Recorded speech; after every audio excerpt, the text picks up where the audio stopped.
Hello, and welcome back to the Long Distance Love Bombs podcast. I am your host, Dr. Jeremy Goldberg, and today's guest is Hilary Corna. And wow, put your seatbelt on, buckle up. This woman is a fierce force. She has been featured in the New York Times, NBC, Forbes, the Wall Street Journal. She is a matcha drinking, curiosity loving podcaster, speaker, and multifaceted entrepreneur. She's written a book, and wow, she's so much fun. In this conversation, we talk about the art of kaizen, which is a Japanese word that she dives into, change for the better, continuous improvement, all of that. Hilary took a flight to Asia when she was younger, radically changed her life. She made shit happen. She created opportunities. She said no to things that were appealing but not quite the right fit. And in this conversation, we dive into all of that. How do you live life on your terms? How do you make your own mold if you don't fit the existing one? Maybe you don't feel like a professional. Maybe you want to change your future for the better. How can you be unprofessional and create the life of your dreams? Hilary is hilarious. We had a lot of fun on this one, but she's also wise. And throughout her stories, don't necessarily focus on the profanity or the specific details, but try to tease out the actual invitations or the lessons learned through her process, because these are widely applicable to anyone, anywhere. There's a lot of gems in this one. She's a big shiny gem herself, and I think that you are going to love this conversation. So without further ado, check out Hilary Corna. And away we go. Hilary Corna, welcome. I'm excited to talk to you and record. What's up? What's up? What's up? We tried this before your dog was sick. And so my cute ass Pomeranian who's 4.2 pounds. I misspoke. It's definitely not a dog. It's a cute ass Pomeranian. Yeah. But for those who are listening right now who have no idea who Hilary Corna is, what you do, who you are, like, how do you describe yourself? What's your deal? I'll start by the way I usually request people to introduce themselves to me, which is tell me who you are, not what you do, which is sort of the Burning Man / Austin way, but something I developed on my own. So whenever I introduce myself to people or whenever I meet people from, for new acquaintances and stuff, I'm like, don't tell me what you do. Tell me who you are. So I'm a really bubbly, quirky, funky gal from Ohio that also speaks Japanese and rides a motorcycle. I feel like we live in a world where our identities are so complex, like we can't make assumptions about each other anymore. And I grew up in a family of 5 children. My dad passed away at a really, really young age in a car accident. So my twin brother and I were the youngest. We were only 9 months old when he passed. And we both went opposite directions. He became really safe and secure, and I became really risky and audacious. And so I like to think that growing up without my dad was one of the best things that happened to me and also one of the worst things that happened to me, but it definitely impacted who I am. And I'm driven, I'm fun, I fucking love life, which I know you do too, Jeremy, and that's why we're here. And probably your audience and whoever out there is listening, you also love life. So I found my journey kind of take me out of Ohio. I always wanted to get away from a really, really young age. I was super curious. And my grandma spent 7 years in Japan when she was married to my grandpa. And so her house always had these like ornate artifacts from Japan in them. And I was always really curious and asked a lot of questions. And so when I finally got the chance to leave Ohio, which was for college, I went to school in North Carolina. And that's where I started studying Japanese from scratch. Fucking fell in love, geeked out, stayed late for class, aced every class. And eventually studied abroad there. And after going to University of North Carolina and studying in Japan, I was 20. And at the end of my study abroad experience, I was offered an internship in Osaka, and I turned it down for a dude. Go on. Yeah. This is the juicy part of this story. I feel like eat, pray, love all the way here. And yeah, he basically gave me an ultimatum and was like, if you take this job, I can't wait for you any longer. And this was, y'all, this was '06. Like, this was when Skype was audio, for those of you out there born in the 80s. So the struggle was real, right? And I freaked out. I came back to the States, and then it obviously impacted our relationship, and I never let it go. And I thought to myself, and for those out there in a relationship that might be in a similar circumstance, you know, you come to a point where you're ready to really love and give to someone, but sometimes you need to love and give to yourself. And that's where I was. I was like, how can I love you when I don't even know or love myself? I was 20 years old. I can't, if I'm going to give up something like this, such a big opportunity, what else am I going to give up in my life?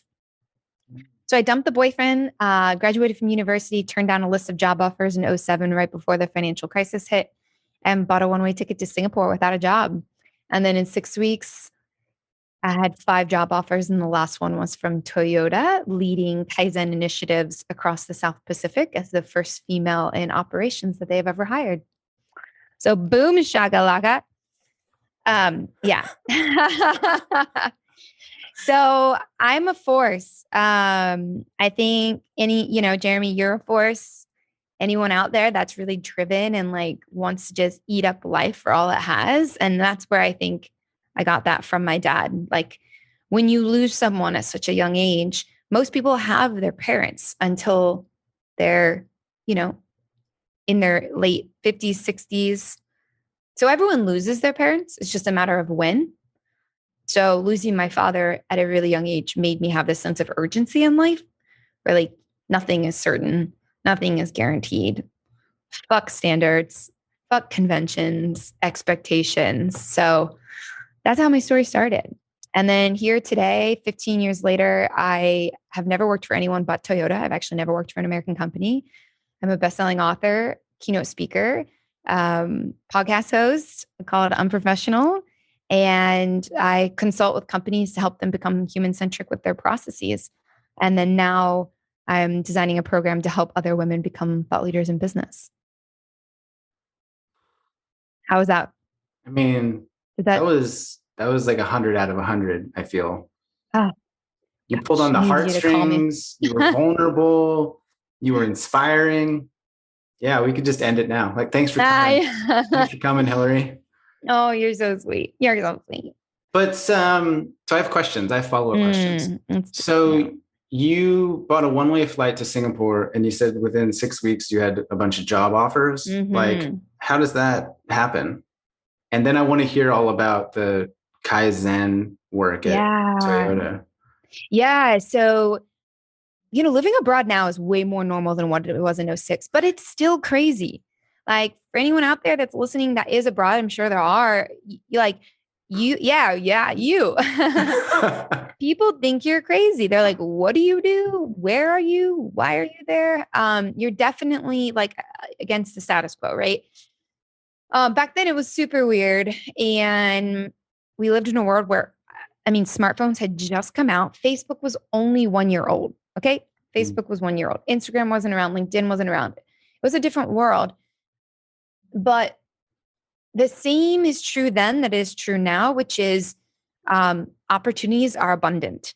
And now if you go and search, jobs abroad, there are websites and programs and internships and hostels and like group, houses that you can live in and all these really cool opportunities. So the one thing I hear from the most people is like, oh my God, I studied abroad once when I was in college. I've been thinking about it for 15 years. I'm like, well, shit, you're going to go to the grave thinking about it if you don't fucking go. So you better go now and figure it out. So if that's you, go search, because like it's never been a better time to go abroad. For me, it was very different. It was not like that at all. The websites were sketchy. It was like, what's this random website? Like workabroad.com or whatever it was. It was a little bit more ambiguous. So I did it kind of the old school way. Again, this was before LinkedIn existed. So all I started to do was ask everyone I knew, who do you know in Asia? Dads of my friends, professors at my university, people I worked with at my internships during college at both Coca-Cola and at Acco Brands up in Chicago. Just everyone I knew. Who do you know in Asia? Who do you know in Asia? Over and over again. And suddenly people came out of the woodwork. And then like before you knew it, I had a list of about 40 people. And then I would just hold calls with them. Like, yeah, I want to live abroad. I almost fluent in Japanese. I had an opportunity to live there and work there. I turned it down, but I studied there. I know the culture. I also know the language, all these things. I have a background with my family. And so the beautiful thing is when you start to tell people what you desire and what you want, like the world transpires in your favor. And it's always that way. It's just most people, one, either don't have the courage to say what they want, or two, don't know what they want in the first place. So you got to get through both of those steps first, right? And so that list of 40 people ended up turning into a list of more, because then I would have calls with them and I'd say, well, who do you know in Asia? And of course they know multiple people because they are in Asia, right? And so boom, there you go. Like within a matter of like a month, I had this huge list of people. And then that transpired into kind of what are their opportunities, and sort of vetted out who would hire a young American woman fresh out of college in Asia. And what it ended up turning out to be is like teaching English. That's really common if you want to work abroad. Any type of assistant, like to anyone with power and money, that's really common. Like assistants to CEOs, assistants to, well, they were commonly CEO or C-suite. And then location agents, which is a whole industry that Americans really don't understand. But location agents are literally, their full-time job is to relocate expatriates. So let's say Samsung hired 10 Americans to go live abroad in Asia for a 3-year stint to lead a new initiative. And usually these are, C-suite or VP director level positions. A relocation agent will do everything to relocate their family there, take care of their house and accommodation, take care of their kids, their dogs if they have them, their education, get them in communities and like after school activities and things like that. So all these kind of, they're all wonderful opportunities. They all would have gotten me abroad, but they were all mediocre. Like I was like, no, like I was top of my business school class. I was fluent in Japanese. Basically, I was driven. I knew I was awesome. Like I was like, no way, Jose, I'm not going to take these crappy jobs. Even though they would still give me what I wanted. I really was clear. I wanted concrete business experience. Like I wanted to be in business. And so I kept pushing. I actually ran out of money because if anyone knows anything about Singapore, it's very, very expensive. I actually ran out of money. And so I had along the way met someone who owned a catering company and she was American. And funny enough, she was like, I'm always looking for American bartenders because my customers don't want bartenders that are local because they want someone that can speak English really, really well for their guests who are like diplomats and C-suite and all these things, right? And so she was like, will you come bartend? I'll pay you under the table. You make like $300 a night. I was like, boom, yes, that'll pay for my $10 beers in Singapore. Mind you, I was 22 and still drank beer. So I bartended and I was like embarrassed. I was like ashamed because I was, top of my class, 3.9 GPA, fresh out of school, double major, all this stuff. Everyone had these high hopes for me and I'm just bartending under the table in Singapore trying to keep it going. But I kept going. And then what happened was during that time, I was staying with a friend's father who worked in Singapore and had a bunch of extra space. And that day I had talked to a friend of mine back home. And I was kind of lamenting, like, yeah, I have all these kind of opportunities, but they're mediocre. It's not really what I want to do. I know I'm worth more and better than this. And they said, well, why don't you just accept reality and come home? And I was like, not the conversation I need to be in right now. I have a general rule of thumb. I like vehemently avoid people who I know will bring me down or who I know will say no. And I also keep a list. I have like an active list of about 5 core people in my life who I know will always tell me yes. So whenever like I have a crazy idea, like, oh, let's spend the last of my money to go to a Seth Godin book publishing program in New York City that is limited to 100 people and you don't have any cash because you're trying to write a book, which happened like 5 years later. I called those 5 people. I'm like, should I go to this Seth Godin event? And they're like, yes, of course you should go. I'm like, fuck, okay. So similarly, when people say no, I kind of avoid them. And so hung up the phone. And for the first time in like 2 months of being in Singapore, I went for a swim in this pool that was at this fancy place I was staying at because I was like busy working and getting things done and meeting people, right? And networking.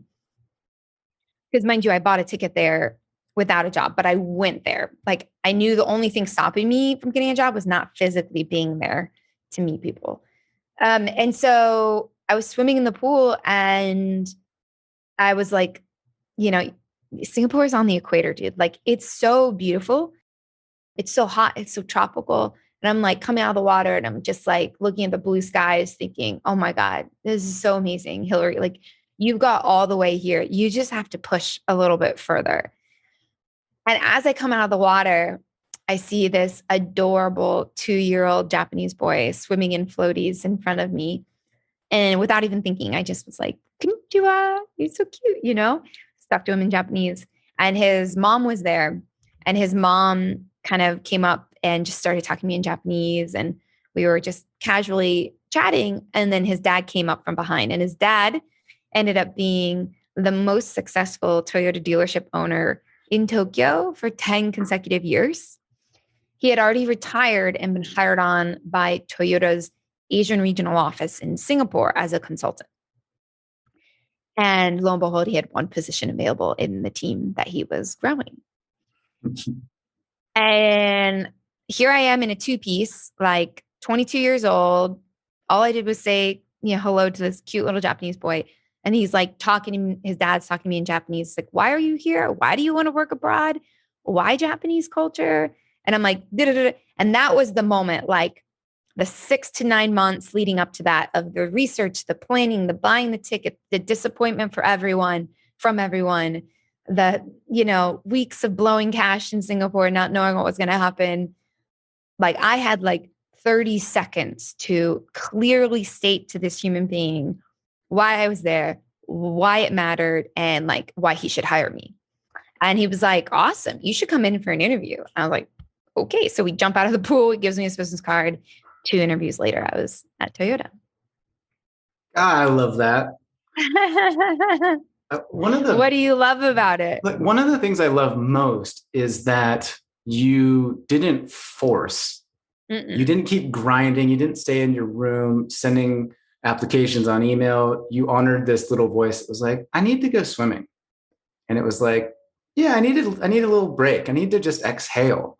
And then that is where the magic happened. Is like answering that call. I would not be here right now with my platform, with my impact, with my meaning and fulfillment in my life had I not gone for that swim. Yeah. No way. That's what I love is like saying yes to going swimming completely changed your life. Yeah. And I think we forget that those serendipitous moments happen anywhere at any time. And that I find really inspiring and really encouraging for people is like, yo, you're in Starbucks, like keep an eye out. Like opportunities are fucking everywhere. You know what I mean? That I find inspiring. The second thing I find inspiring about that is that you seem to have had this inherent recognition of your own self-worth and like awesomeness. Where you're like, no, I'm not going to take those crap jobs. You said, no way, Jose. Like I'm worth more. Like I want more. I'm here to do more. That doesn't fit where I see myself at. And so I'm intrigued by where that sense of self-worth was birthed. Like, did you always have that? Was it a conscious decision? Was it a byproduct? Yeah.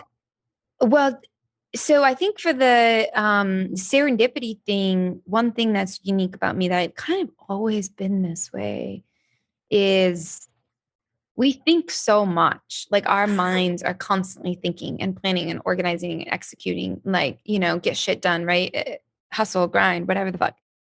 But like I find the most pleasure in moments is like the openness to receiving. Like I was just visiting my sister, and I'll answer your other question. I was just visiting my sister up north who had a new baby. We're taking her baby for her first walk. We see her neighbor who just moved into this house, and her neighbor looks adorable. So I walked over and my sister's like, don't go over there. What are you going to do? Just introduce yourself. And I'm like, yeah, she's your neighbor. Like, what are you so afraid of? So I feel I have this magical connection with my intuition. That it's like, I do not have walls where if I feel something, I follow the energy, and it can be nurtured. Sometimes I turn it down. Like, one time I was with my husband, and we were at ACL, and I was like, well, I knew I should have gone to see that show, and I didn't because I wanted to stay with you. And I'm like, fuck, I regret that. Like, that shit sticks with you. So keeping that openness, I think of it as openness rather than intuition. I think of it as openness to like receiving the energy. And when the energy pulls you, follow it, even if it's inconvenient. Regarding self-worth, it's not that I'm not insecure. Like, I have my insecurities and my moments where I'm in my fetal position and I want to give up on everything, which we can talk about those. But when I know what I want, like when you know what you want, you are so clear that nothing else will replace it. You have to be honest with yourself that what you want is worthy of your desire. Like, for me, I didn't want just any job. And I was like, I'm here. I gave myself a budget of $2,000 cash. That's it. And I gave myself a timeline of 2 months. I was very clear about my parameters. I'm like, if I don't find a job in business before either one of those run out, I'll go home and I'll have a great fucking trip, right? I'll have 2 months in Asia. I'll have just traveled, spent some cash from college, moved on with life. But I knew what I wanted. And I think what really keeps you from that self-worth feeling and courage to stand up for what you're worth for is knowing what you want in the first place. And this goes for relationships. This goes for the life you want to live, the job, whatever it is. Like, it's really I think the step before understanding your worth is like having the courage to be clear about what you want. Yeah, I agree. Like, every client that I work with, that's usually our starting point. It's like, what do you want? Like, what do you want out of life? Like, what kind of relationship do you want? What kind of job do you want? What kind of lifestyle do you want? And that goes back to looking inward totally rather than looking outward. Like, had I looked outward, everyone at that point was moving to Chicago, New York, DC, LA for jobs. And everyone was like, even the dean of the business school was like, why are you giving up all these job offers to move to Asia for no job? It was literally anti everything, what everyone else was doing at the time. And I was just like, I really don't care what everyone else is doing. I learned this from Burning Man. I've only really kind of embraced it recently in my life, really, honestly, is like, I used to look at where everyone else was and be like, oh man, but I don't have that house or that car or that this or that. I have a lot, but I don't have that. And I want to be where they are. I want to be at that show. I want to be, at that event. I want to be with that community. And now I'm like, you want to be where I am. Like, I'm fucking living my best life. I am present in my moment. I am fucking killing my demons.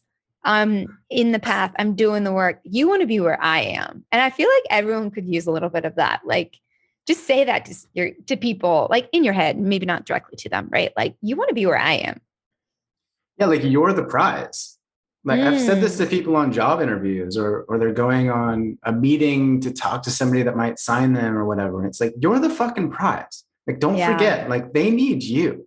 Like, you are valuable. You are good. You are worthy. Like, own that shit, especially in relationships.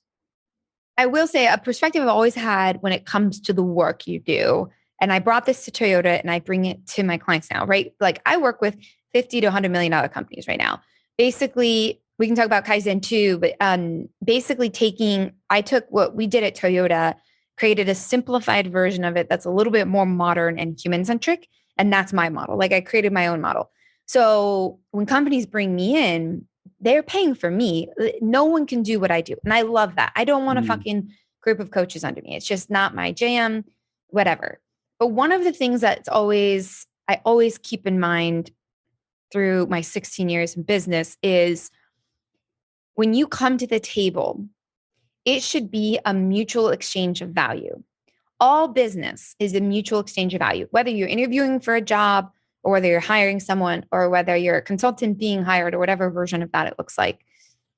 If they need something and you have something, they should pay you what you're worth. Like, I just look at it as, it's just like as simple as that. Business is a mutual exchange of value. Now, the question always becomes, if they're not offering you something that you think you should be offered, that means the value is not there. They don't see the value. So you don't want to do business with them. The only other option is help them see the value. Maybe you're not being clear on the value. And that's a constant practice. Like, how do you build out the value? And it's so ironic. I mean, it's fucking like mind blowing, honestly, that I'm saying this, because I have memory in college when people would talk about value added processes, value added products, blah, blah, blah, value added stream mapping, whatever that's called, that I don't do. And I'd be like, what is this word value? I remember in college being, I don't understand what the hell you're talking about it. And now I use it all the time.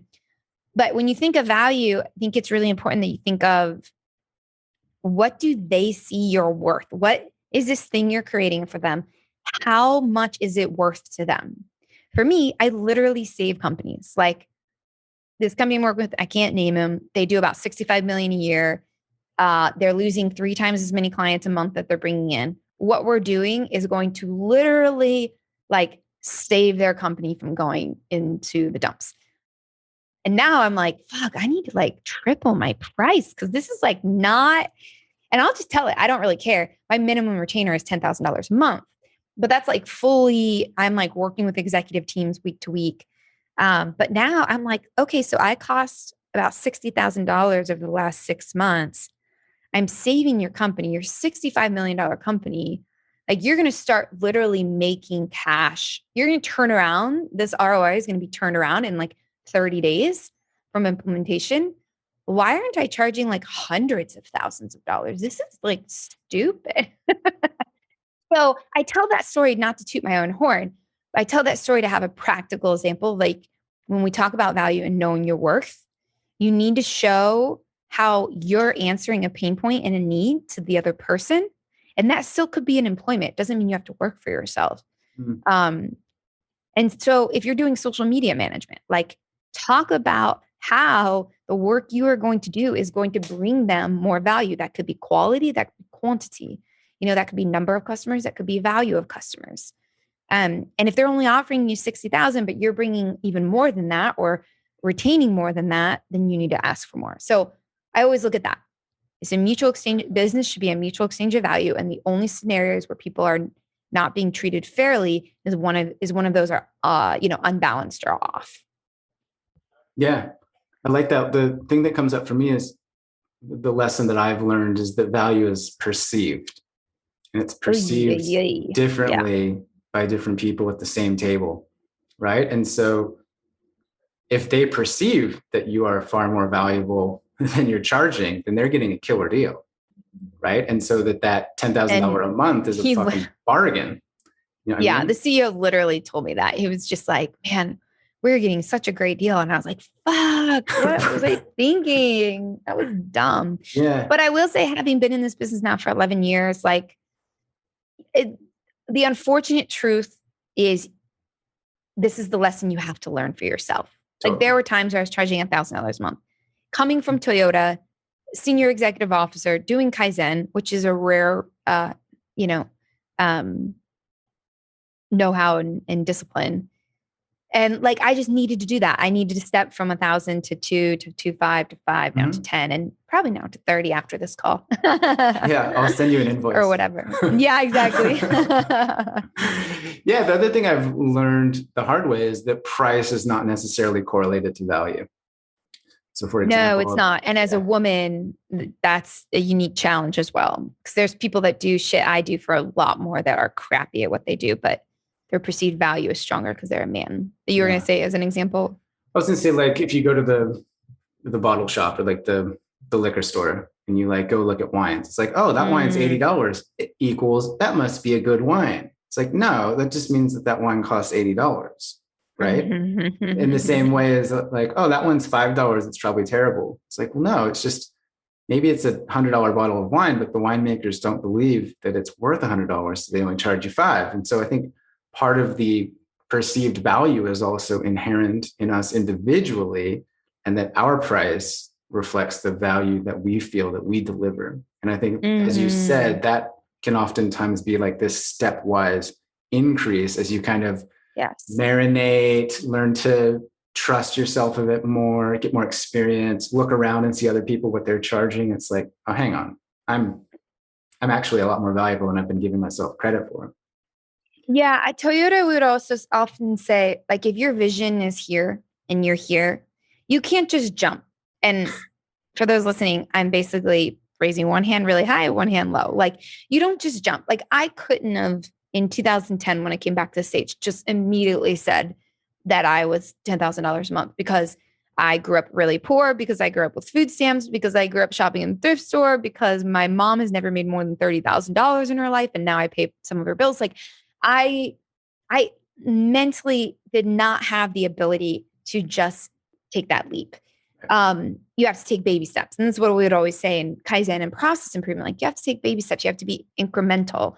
And so, I mean, I remember when I had hired an assistant at the time, I was 26. I released my first book, and that was the first time I ever got paid $1,000 to speak. She got so excited, she fell down the stairs. Like, now my keynote speaking fee is $20,000. So it's like but I could never have just become a $20,000 speaker. Right. It's like, you can't just do that. It's not how the world works. So wherever you are in your journey, you have to have where your starting point is, those baby steps. You know, J-Lo did not just become J-Lo. And I fucking love J-Lo and Lady Gaga. Like, neither of them just became them. You know, those are your far and few between stories in the world where that happened. Like Billie Eilish, like, let's be honest, she just sort of became Billie Eilish. But the grand scheme of things, y'all should not look at anomalies as examples. You should look at yourself, where you are, and the challenges you overcome. And money mindset was one that I had to overcome for the longest time. I mean, even just getting to the point where you're making $250,000 a year. Like, I used to literally not believe that I made that. Like, I used to literally like be like, no, Hilary, you still have to be cautious. No, Hilary, you still have to, you know, be stringent of your spending and this and that. And I've had to work on like my own perspective. So when you're thinking about if you want to get from $100 an hour as a coach to $200 an hour as a coach, or make the jump to even $1,000 an hour, which I know many coaches that do that, and they're fucking amazing at what they do. Usually it's an inward battle. It's a battle with yourself, not with anyone else. 100%. And it's like, I call it a happy price. So that's fun. So it's like, when I did this myself, like, I've worked with coaches. They're like, what if you charge X amount? And I was like, oh no, like, I can't, like, no. Like, okay, what about that? I'm like, no, like, maybe, like, what about that? It's almost like sliding a point along a spectrum or a scale. It's like, what feels like a stretch? Like, what feels just a little bit uncomfortable? That would, if you did get paid that would cause you to then show up as that perceived value, and would like give your all, and maybe you would expand to actually embody that amount of value. Like, that I think is an interesting way to phrase it. I like that. That's good. I'm going to steal that one. Yeah, steal it. I have a question. If we could talk about human-centric leadership in kaizen, because I think it's like right up your alley, and I think it's pretty fascinating. I don't know many people that know what that word kaizen means. Yeah. Do you mind diving into that? Yeah, for sure. And I'll try to keep this one like super straightforward. Kaizen, because literally there are hundreds of books written about it. There are thousands and millions of Google searches, right? And blogs and all this stuff. But to really be straightforward, so you don't have to go Google this because it's not worth your time. Kaizen in Japanese means change for the better. Kai means change. Zen actually means for the better. That's the direct translation. In America, we have sort of equated it with a phrase called continuous improvement. But that's the business side of things. So don't say continuous improvement. It's not what kaizen means. Kaizen means change for the better. And the reason I say that is because it's a philosophy. It's not a trend. It's not a business practice. It's literally a Japanese philosophy. Like, it means continuously changing for the better, changing for the better. It's what made Toyota famous. Now, Toyota took this philosophy and said, okay, if we change for the better continuously, they added continuously. In manufacturing, we will become more efficient, more productive, and as a result, more profitable. And that's where you've heard of like Kanban system, which AKA is Trello. Like, if you use Trello, that comes from Toyota. Just putting it out there. The Kanban system comes from the Toyota production system. Miruka, which is, if you Google like Japanese manufacturing plants and you see a lot of like handwritten or paper analog style boards where they're tracking things in the manufacturing plant, that's Miruka. So all of these, Kanban, Miruka, just in time, I know y'all have heard of that. If you haven't, just in time means you order inventory just in time when you need it, so you don't house inventory, which is just an excess cost. All of these are compiled together in a big group of things called the Toyota production system, which literally people study for lifetimes. And companies in the West have tried to mimic and recreate, and they just can't, because you're taking something from the East with a completely different value system to the West that doesn't agree. Things like collectivism versus individualism, like Eastern philosophies and cultures typically are collective, which means they do things that are for the betterment of the whole, rather than Western cultures, which is the betterment of the individual. Now, coming from someone who's lived on both sides of the world, I believe no one is right or wrong. It's just, how do we take what we want from each and, create our own middle path? That's the journey. However, Kaizen came from the Toyota production system, all these fancy schmancy tools and techniques. And it's just a concept and philosophy that helps them lead the industry instead of react to it. And this is really significant because Toyota puts their own investments. Like, I was a full-time employee.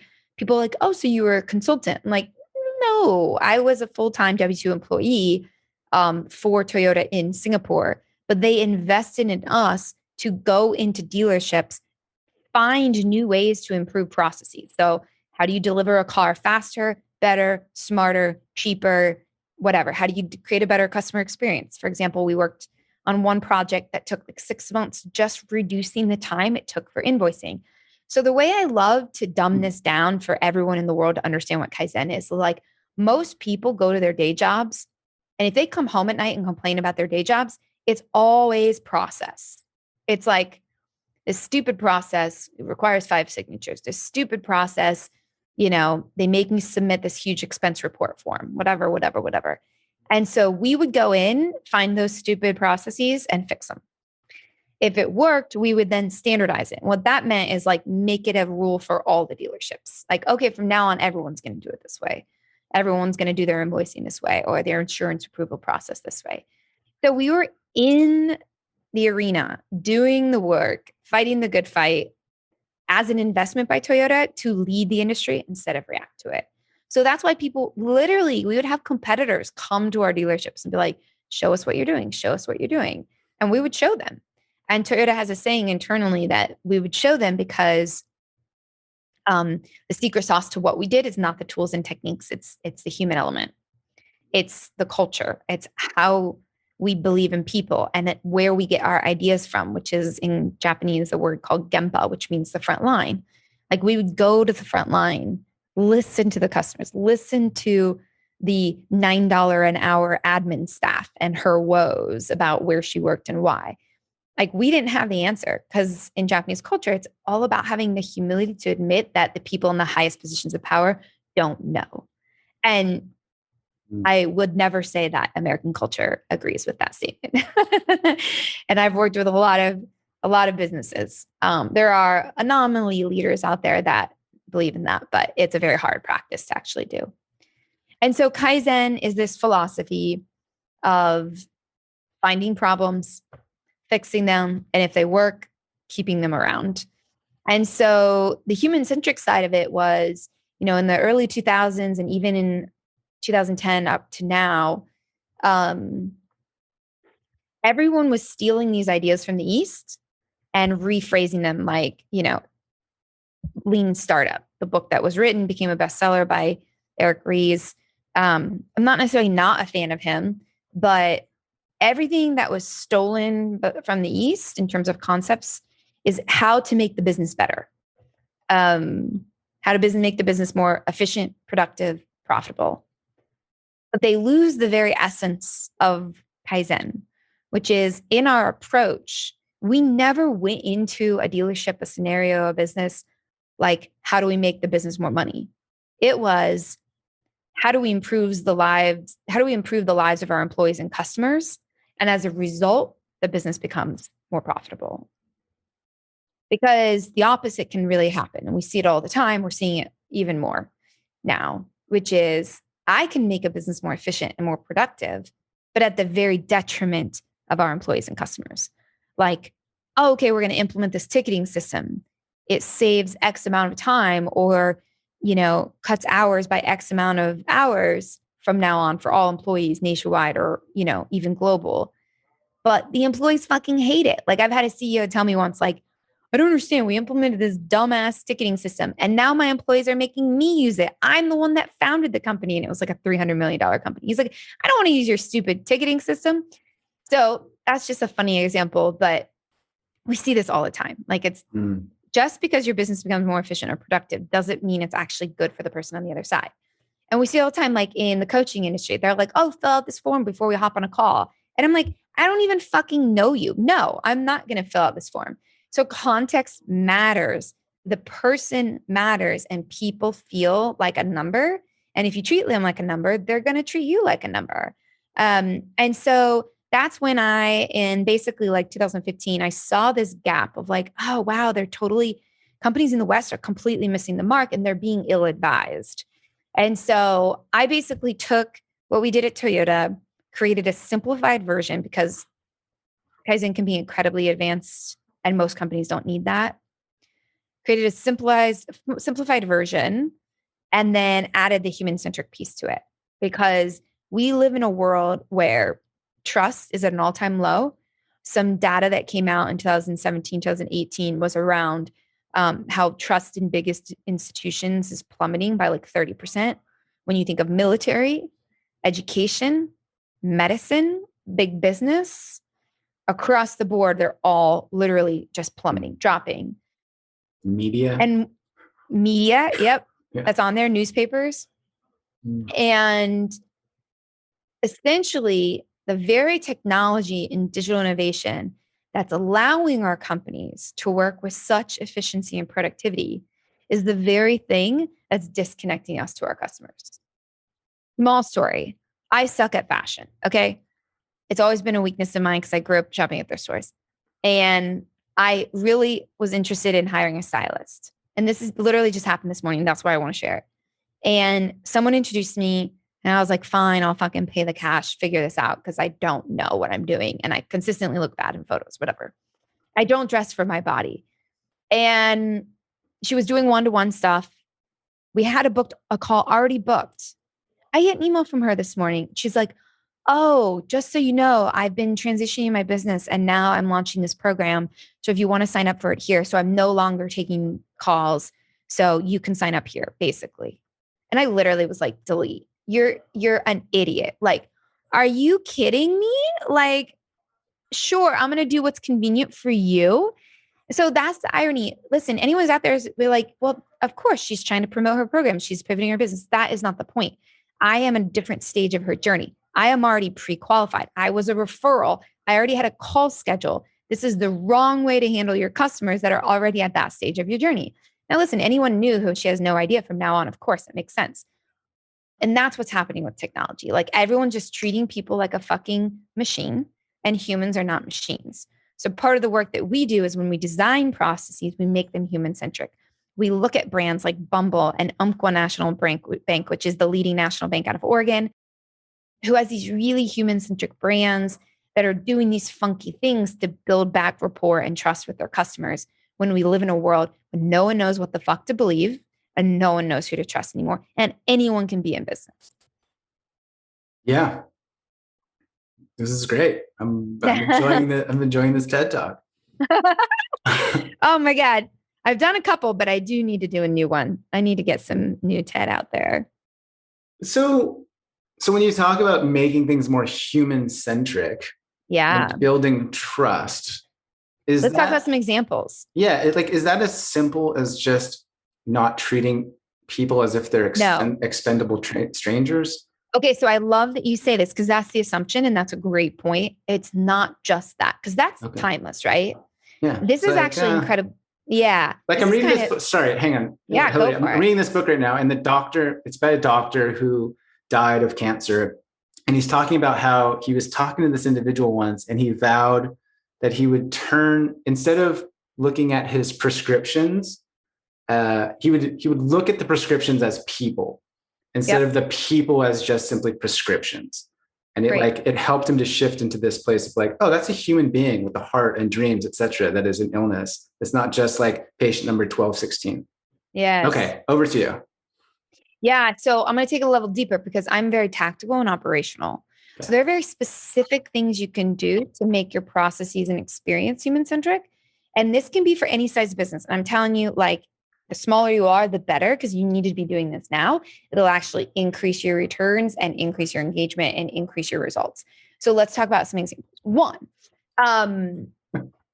yeah, you like that? Was that good? You're fun. Yeah, it's just like, let's fucking go. Well, these ones are really good. And this is why I love doing keynotes, because like my keynotes is just all these like super hyper relevant, fun, fresh examples that like once you start seeing them, which unfortunately we don't have visuals to show y'all, but I'm going to describe them to the point that you'll get it.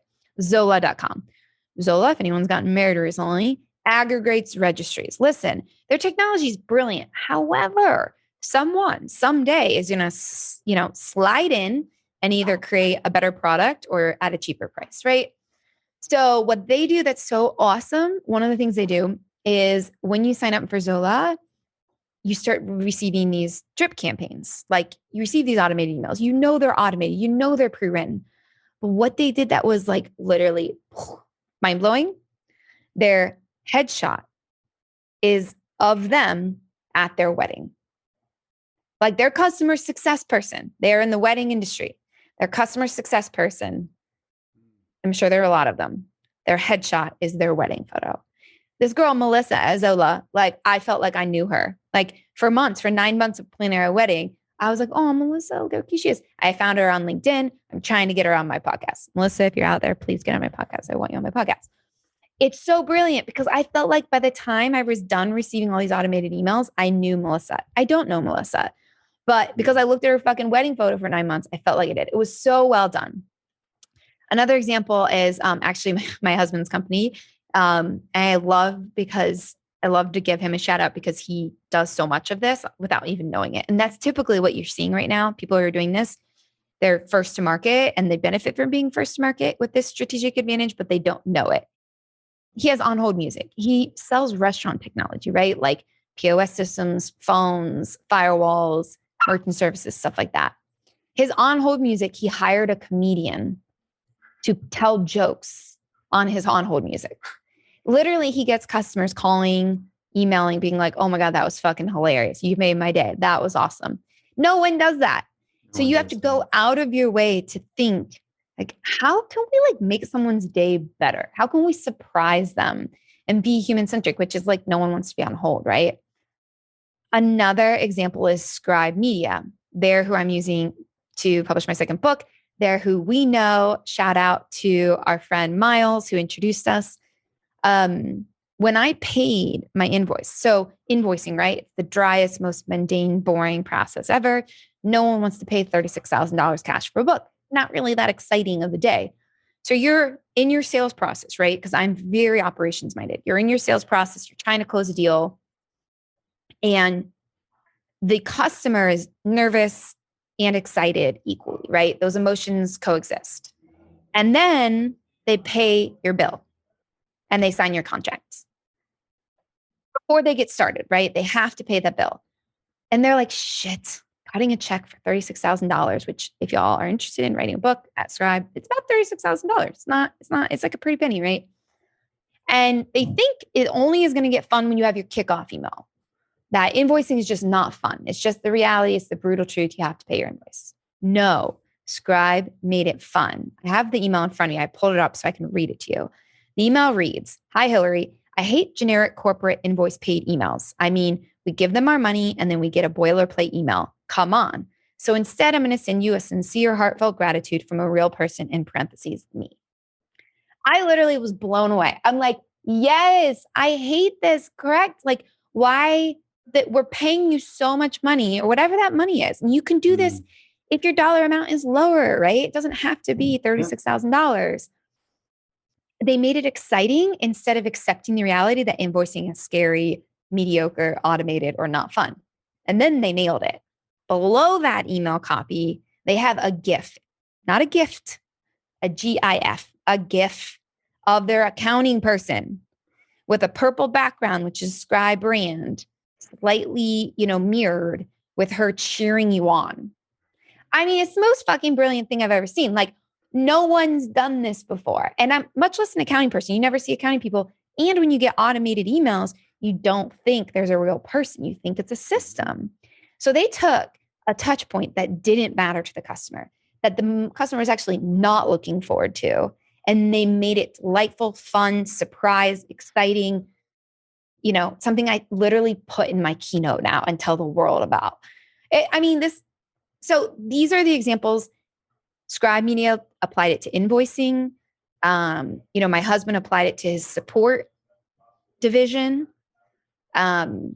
Zola applied it to customer success.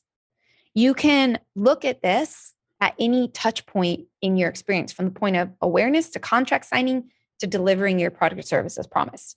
Anywhere along the way, you can humanize your processes as a way to build that trust and make someone like you more so they stay around. Because at the end of the day, if you only compete on product or service, your coaching skills or your consulting skills like me or any other thing, if you only compete on that, someone is going to come by for a cheaper price or a better product.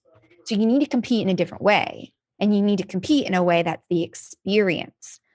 People work with me because I make process fun. People work with me because I'm enjoyable. And I have no qualms in saying that. I cuss a lot with my clients. I make things real. I call out their bullshit. I'm enjoyable to work with. We went to Duran Duran ACL, and I was talking to my client about it this morning. I don't hold back parts of my identity with my work. And a lot of process people are boring, terrible human beings on earth, whatever. So I just own my weirdness, and I use that as a differentiator rather than, I'm going to fucking get you results, but you can get results from anyone. So that's human centricity. Do you think, because what I'm hearing, it sounds like there's an informality or an authenticity about the way that you and those examples are showing up. So for your husband, it's he's probably fun. He likes comedians, and he's I'm going to make this enjoyable. I'm going to spread some laughs. And I know Tucker Max, who's the CEO of Scribe, he was on the podcast. If you're listening, if you want to learn more about it, he's very much like that. He's let's put a fucking GIF of somebody dancing on there. And so you're letting people into the humanity of yourself. And I think touching on what we discussed earlier of this owning of your awesomeness or the self-worth or the confidence to fully be yourself, I think is a step sort of that's required to show up in that manner, because you're doing it different, and different is scary potentially, right? It's a little bit risky, right? Yes. And yes. And it doesn't necessarily have to be funny or informal. Now, I think I would describe it in a little bit different way, because this does come up a lot. Let's be honest. I share examples that are going to keep your attention. Because if you're 30 minutes into a podcast, and you're like, I kind of like this girl, kind of don't like this girl. Should I continue listening? I'm not going to give you a super serious example. But there are serious examples, and I'll share one in a moment. But I think it's not necessarily the duality of informal versus informal. I think it's the whole holistic nature of expressing more sides of yourself as a company and as an individual. It's like a vibe. Look at it, is that fair? It's like yeah, it's like a yeah. So I don't hide that I am a woman that rides a motorcycle. I share it on social media. I want my customers to know that, in a different world, like in an old world, antiquated world and style of leadership, you kept that shit at home, right? I love telling people I don't have a religion. I studied Buddhism for 8 years. Hello, identity crisis. Like, I'm never going to have one religion. And I share that part of my identity because, like, I look at it as a piece that helps people connect with me. So I don't look at it as informal versus informal. I look at it as more holistic. How do you express more sides of yourself as a way to connect outside of the work itself? So let's share some more serious examples so you kind of get a feel for, okay, out of your novelty examples that keep my attention, what are some more serious ones? Another serious one, or not another, but a serious one, is a company called Son of a Tailor. And it literally is this guy in Italy. That's the son of a tailor. Fucking brilliant. Like, you couldn't be in a more commodity business, tailoring, trying to compete with fucking China, right? Why would you ever want to take over your dad's company and keep it going? But he did. He didn't play the McDonald's, Toyota, Chinese game of like manufacture, decrease costs. He played the game of differentiation and quality. So he went son of a tailor in his order status email. So if I make an order, he has like a domino style, which is super advanced domino style email. That's like, okay, order status. Step 1 is cutting. Step 2 is sewing. Step 3 is shipping. Now that is Toyota. That's kaizen. Like, you're informing someone of the status. This is incredibly advanced operations. Beneath that, they include this unfiltered photo of a woman cutting material in their manufacturing plant. The lighting is not perfect. It looks like a manufacturing plant, but it's not scruffy, or it's not like dirty like some manufacturing plant. The manufacturing plant just looks like a manufacturing plant. It's like, ordered and organized. The lighting is like this fluorescent lighting, and she's just cutting material. But it is 100% clear that she's a real person that works for them. Like, this photo would not be pulled from, Unsplash that. Yeah, whatever that website is. Not at all. So that's something that's like, it's not playful or informal at all. I mean, you could say it's informal because it's showing behind the scenes. And that's one of the tactics to creating human-centered processes we talk about, is show behind the scenes. Like, I go on social media on Instagram sometimes, and like, I'll show like, hey, this is the process I go through to submit an episode. I literally pay $2,000 for my podcast to be produced every month for free. I don't make money off of it. These are all the steps I go through to produce content to help you, to lead the way that changes the face of business, right? Like, I'm doing this for you with nothing in return. Here's what it looks like behind the scenes. Because otherwise, what do they see? They see really pretty artwork, unprofessional, this pretty photo of Hilary, like perfectly edited episode. They don't see behind the scenes. That's what this company did really well.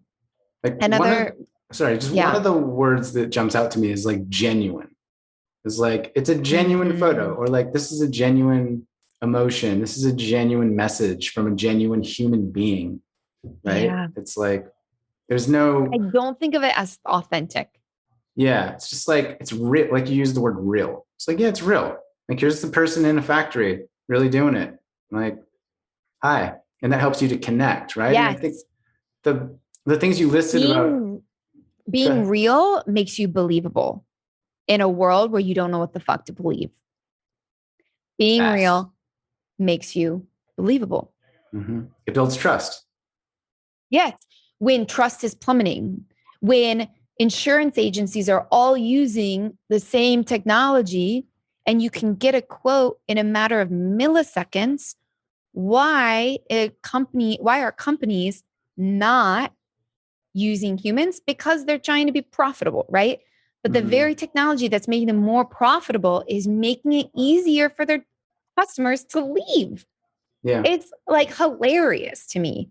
Look at the real estate industry. They all use the same technology. Why do you use an agent? It's because they care for you.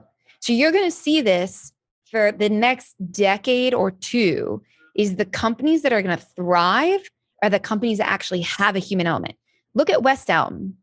We were walking down the street in Austin the other day, and I was like, oh, this is so interesting. My theories are being validated. Yay, yay, yay for me and my ego.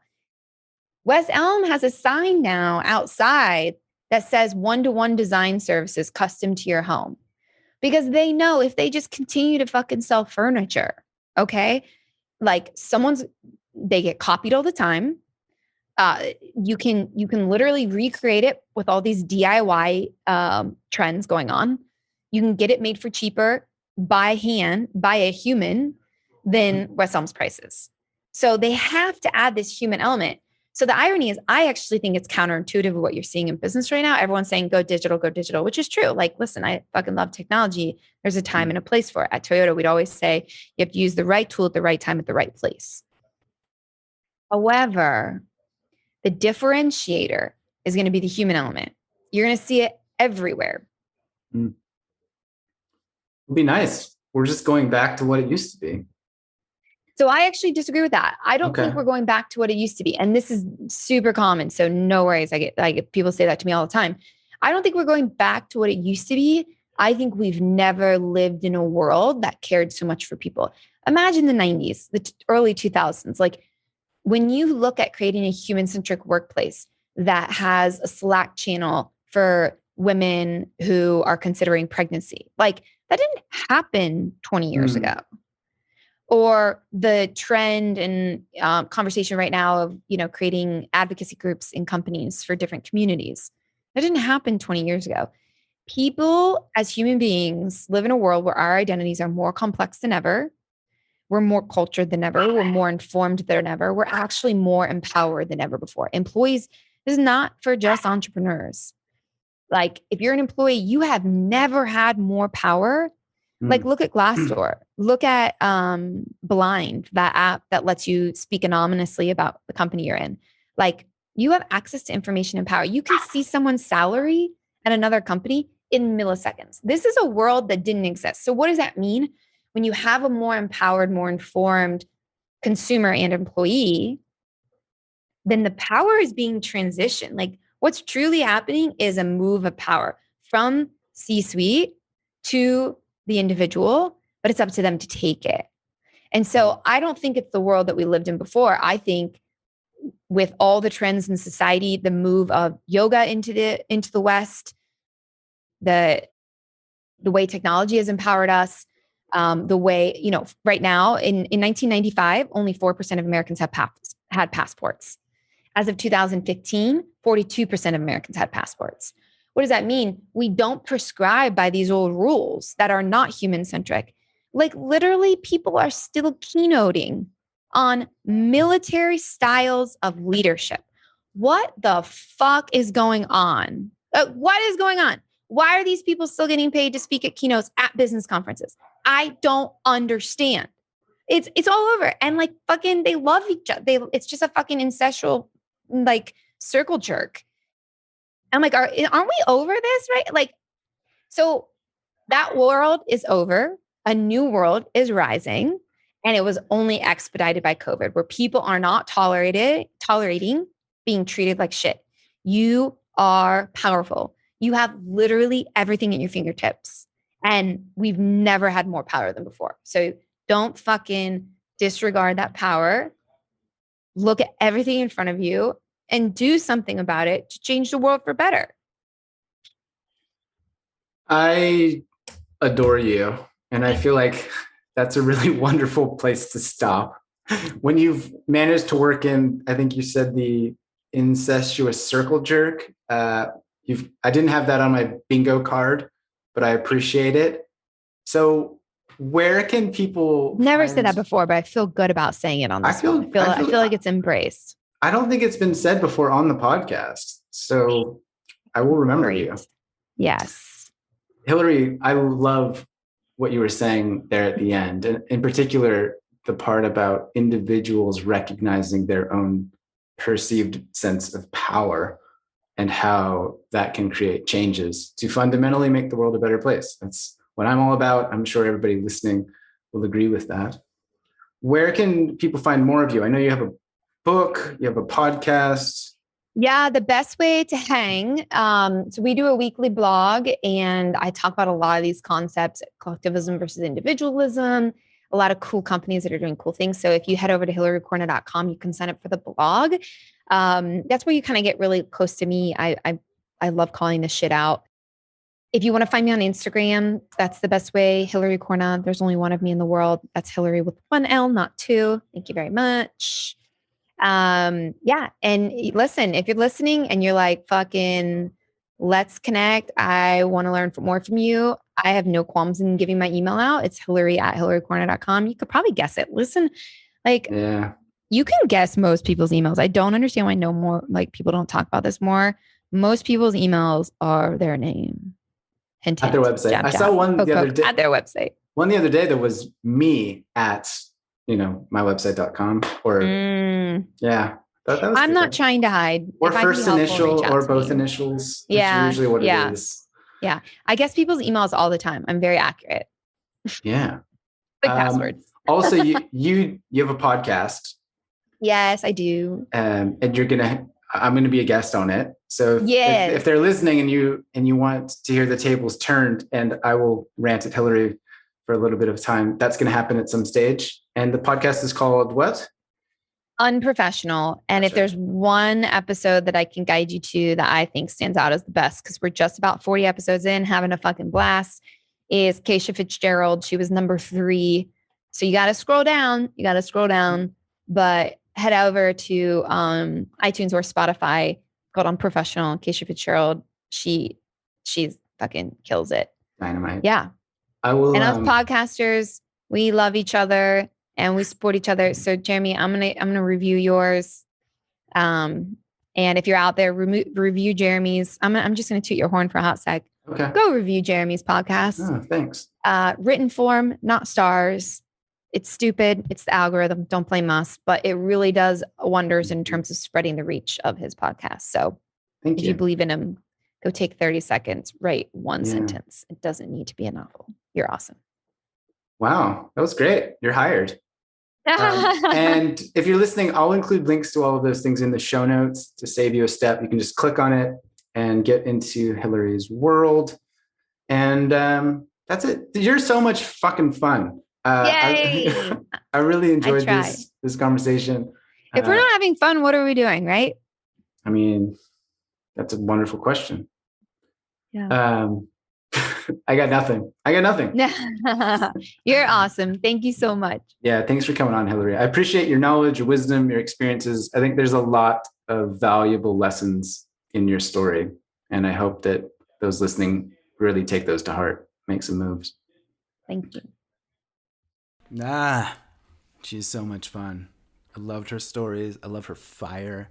I love her fury, her ferocity, her fierceness, her fortuitous way of finding herself in the world and demanding that the universe serve up the dish that she desired. Hilary is great. You can check her out in the links below. You can find her on Instagram. You can buy her book. You can listen to her podcast, which I was actually on. We have a wonderful, wide-ranging conversation. She asked me all about the coaching and personal development industry and got me to say some things that I don't think that I have said before about the predatory nature of some people in this industry, particularly males. And I kind of go on a little rant. So if you're interested in that, you can find her podcast below. Check her out. And thank you so much once again for being here. I appreciate your reviews. I read them all. My heart fills with each grateful word that I read, and the 5 stars really do help. They help me book guests. They help me spread the word. I adore you. I appreciate you. Thanks for listening. Thanks for following along, and I will talk to you soon.